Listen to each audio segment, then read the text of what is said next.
I'm Julie Bartke with Session Update.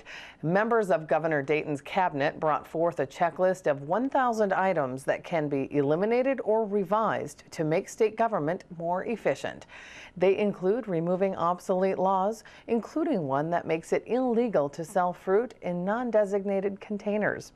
We'd like to air a portion of the news conference highlighting key Unsession provisions.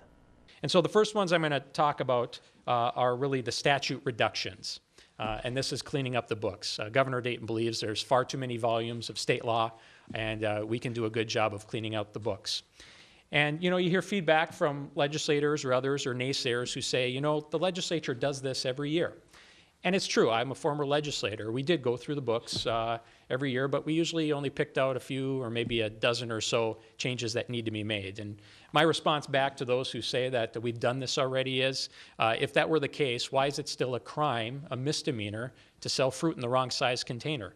Why do we still have a report on reports at state agencies?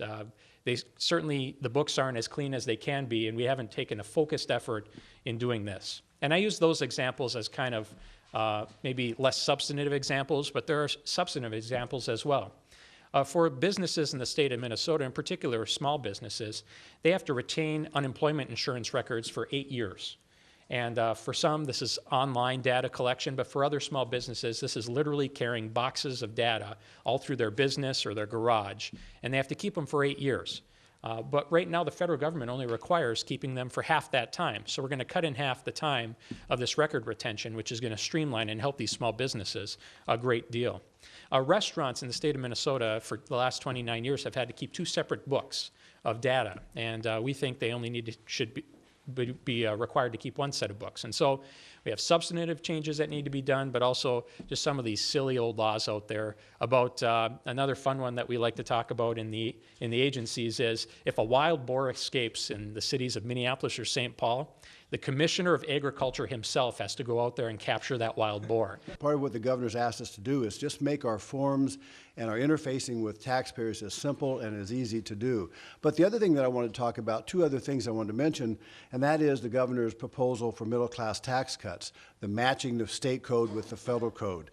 One of the important aspects of that is obviously tax reduction for the middle class and lower income families, but it also is a major step in simplification. To the extent we can match the state deductions and credits with the federal deductions and credit, it makes the tax reform process that much easier, that much quicker to do, saves time, and in this case also money for taxpayers. We're going to do that by eliminating the marriage penalty going forward.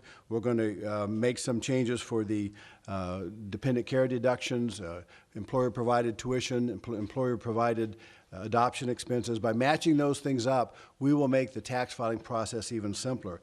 And the other thing we want to do in matching the state code with the federal code is reducing some tax paperwork requirements for small businesses. Right now, the Congress adopted some changes last year that require now, if we don't match the state with the federal code, requires some small businesses to keep 2 sets of records for like 39 years because different classes of assets get classified differently. Well, I don't want to go down that hole too deeply, but the important point is by matching the state code with the federal code, we can make things simpler for small businesses, simpler for individuals, and also try to make people spend less time on that.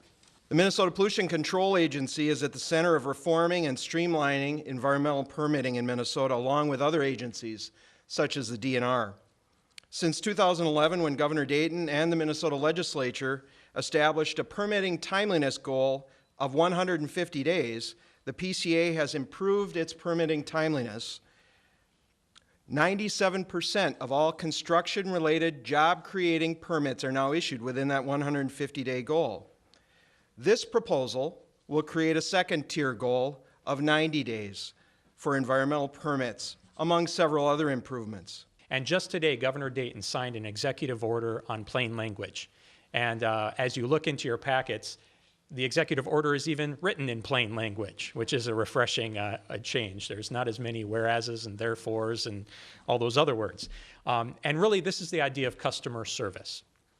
Time is money. And when you talk to Minnesotans who have very busy lives, one of the best things we can do for customer service is have clearer information, deliver it in a more timely fashion, and have them understand what their state government is trying and how they're trying to interact with them.